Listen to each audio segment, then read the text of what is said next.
क्या ISIS या दूसरे संगठन जो कर रहे हैं ये भी इस्लाम की शिक्षा है क्या?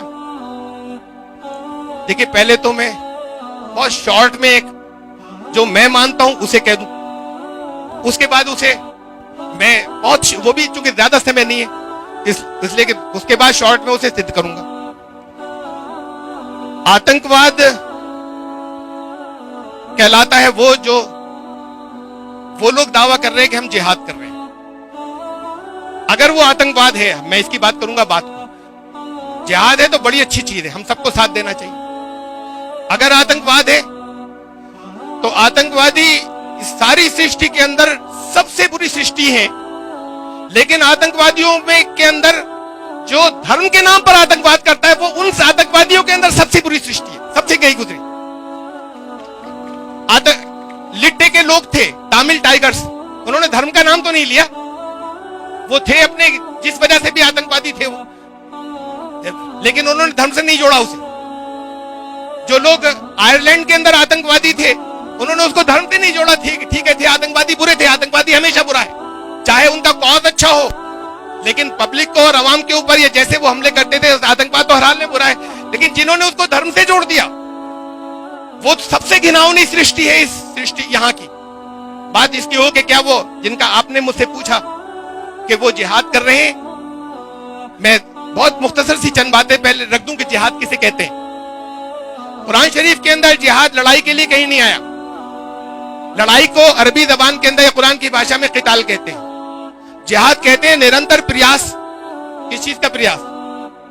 अनथक और निरंतर प्रयास किस चीज का? शांति का प्रयास, उसको जिहाद कहा जाएगा।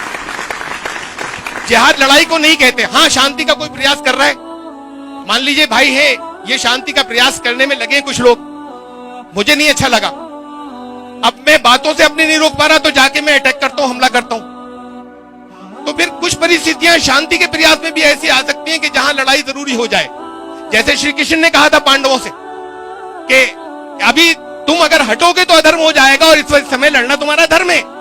और तो उन्होंने कहा हमारे भाई हैं, हमारे नाते हैं, हमारे दादा हैं, हमारे गुरु हैं, यहाँ पर हम खून नहीं बहाना चाहते, अपना अधिकार छोड़ते हैं। उनका अधिकार छोड़ा तो अधर्म हो जाएगा, इस समय लड़ना है तुम्हें। तो कुछ परिस्थितियां कभी ऐसी हो सकती हैं कि जिसके अंदर जो शांति के लिए काम कर रहे हैं उनको अगर कभी कुछ लोग जबरदस्ती रोकना चाहें और वो खुद नहीं लड़ते लेकिन लड़ाई, तो उसका कहीं एक भाग ऐसा आ सकता है कि सशस्त्र संघर्ष भी हो जाए, लेकिन वो होगा शांति के लिए। अब ये तो जिहाद की कुल, अब मैं इस्लाम की फलसफे के साथ में इसकी मैं बात कर रहा हूं। इस्लाम ने जो दर्शन दिया या इस्लाम ने जो ये जिहाद इसके लिए कभी नहीं हो सकता। इस्लाम इसकी इजाजत नहीं दे रहा कि मैं किसी दूसरे को किसी जबरदस्ती किसी धर्म के अंदर ले आऊं। नंबर एक बात, ये जिहाद इसलिए नहीं हो सकता कि मैं इलाका जीत लूं और पृथ्वी का और मुल्क जीत लूं और उसको मैं इस्लामी स्टेट बना लूं, इसके लिए नहीं हो सकता, इजाजत नहीं है। दीन कुरान की जो बेसिक फिलॉसफी वो खत्म हो जाती है इसके साथ में। कुरान शरीफ ने कहा, मैं कोई रेफरेंस नोट करना चाहे तो नोट कर ले, 1099 सूरह नंबर 10 आयत नंबर 99, वलो शाह रब्बुका लामना मन फिल अर्ज़ि कुल्लुहुम जमीआ। अगर तुम्हारा प्रभु चाहता तो वो खुद ही सबको नहीं बना देता ईमान वाला, सब ऐसे आस्तिक होते जैसा वो चाहता था, वो नहीं कर सकता था क्या? तो उसके बाद कहा कि अब अंता तो अब तुम करोगे जबरदस्ती कि ये लोग ईमान वाले बने, ये तो हम ही कर लेते। तो जब ये इसलिए कि यहां पर रखा, इसीलिए भेजा, इसीलिए कि गाइडेंस आ गई, जिसका दिल चाहे माने, जिसका दिल चाहे नहीं माने। कहा कि कुलिल हक़्क़ु मिन रब्बिकुम, कह दो सत्य तो आ गया तुम्हारे प्रभु के पास से। फमन शाअ फलयुमिन वमन शाअ फलयकफुर, जिसका दिल चाहे माने, जिसका दिल चाहे नहीं माने। तो ये सारी स्वतंत्रता खत्म होती है अगर मैं कहीं पर शर्त के तौर पे कहता हूं कि इनको मैं मुसलमान बना दूंगा, इनको जबरदस्ती करूंगा और मैं कोई इलाके जीतने के बाद हुकूमत करूंगा। हुकूमत करना जो है किसी जगह पर्पस मकसद किसी जगह बताया नहीं है, किसी जगह कुरान, किसी जगह अगर लोग सारे चाहते हैं और इस्टेब्लिश हो जाती है तो बात दूसरी है। फिर नंबर एक बात, कुरान ने जहां जहां कुरान शरीफ के अंदर जंग की या सशस्त्र संघर्ष की आयतें हैं, उन सब जगहों पर, उन सारी जगहों पर, मैं तीसरी बार कह रहा हूं, उन सारी जगहों पर उन्हीं आयतों के अंदर आचार संहिता भी है, कोड ऑफ कंडक्ट भी है। हमारे यहाँ छापी जाती हैं आयतें उस कोड ऑफ कंडक्ट को काट कर। ये आतंकवादी भी करते हैं और उससे ट्रेनिंग देते हैं, उसके थ्रू ट्रेनिंग देते हैं लोगों को और बच्चों को, नौजवानों को आतंकवादी बताते हैं कि देखो कुरान ये कह रहा है तब तक लड़ना, तब तक गर्दनें मारना, तब तक जब तक कि ये फितना सारा खत्म हो जाए और बस तीनों कायम हो जाए सारा, उसके बाद का हिस्सा छोड़ देते हैं जो साथ में आ रहा है उसके। वाहिनीन तो हो, देखो अगर ये जिन्होंने आक्रमण किया है, हमला किया है, ये अगर, और फिर कहां का है ये, क्या आबादी और बस्ती में कहा है?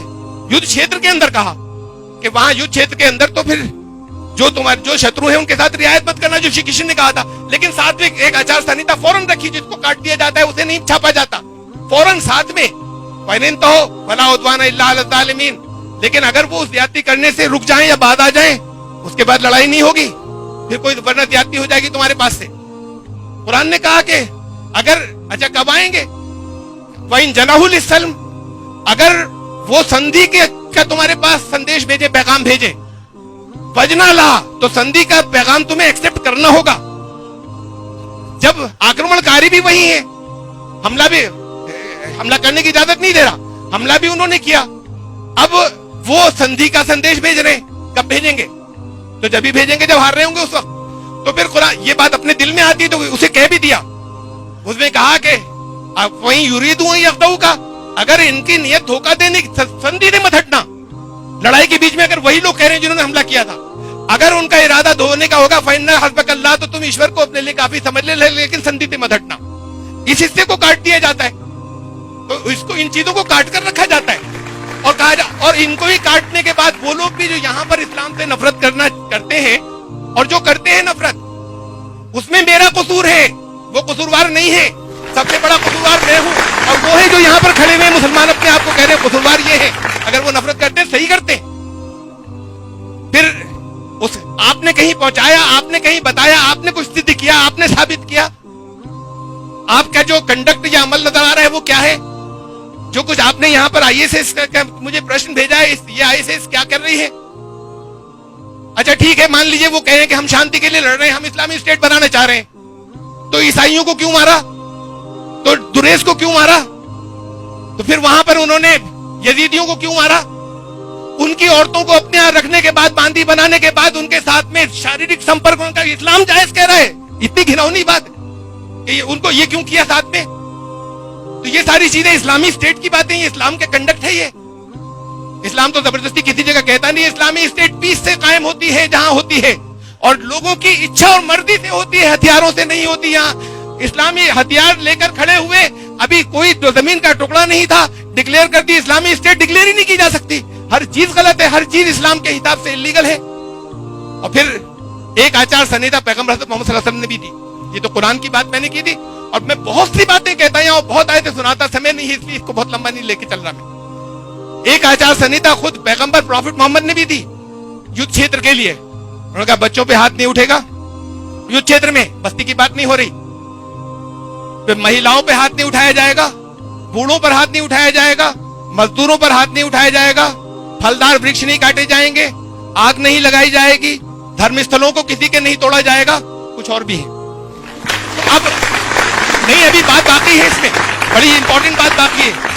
मजदूरों पर हाथ नहीं उठेगा। मजदूर क्यों थे मैदान उसके अंदर, युद्ध क्षेत्र के अंदर क्या कर रहे थे? मजदूर किस लिए थे? कोई बिल्डिंगें बना रहे थे, हथियार लाए होंगे। इनडायरेक्ट है वो, इनडायरेक्ट साथ दे रहे हैं, डायरेक्ट लड़ नहीं रहे। कहा उनको नहीं मारा जाएगा। महिलाएं क्या कर रही थी वहां पर? आज तो होती है महिला आर्मी भी, पहले कभी नहीं होती थी। महिलाएं वहां पर क्या कर रही थी? नर्सिंग कर रही होंगी, उनका फौजियों का हौसला बढ़ा रही होंगी, कहीं ना कहीं से शत्रु की मदद कर रहे होंगे, दुश्मन की। उनको नहीं मारा जाएगा, उन पर हाथ नहीं उठेगा। तो जो इनडायरेक्ट भी चाहे उसकी हेल्प कर रहे हैं, लेकिन मैदान जंग के अंदर, युद्ध क्षेत्र के अंदर जो डायरेक्ट नहीं लड़ रहे हैं, पैगंबर मोहम्मद साहब ने कोड ऑफ कंडक्ट दिया कि उसे नहीं मारा जाएगा, उस पर नहीं उठेगा युद्ध क्षेत्र के अंदर भी।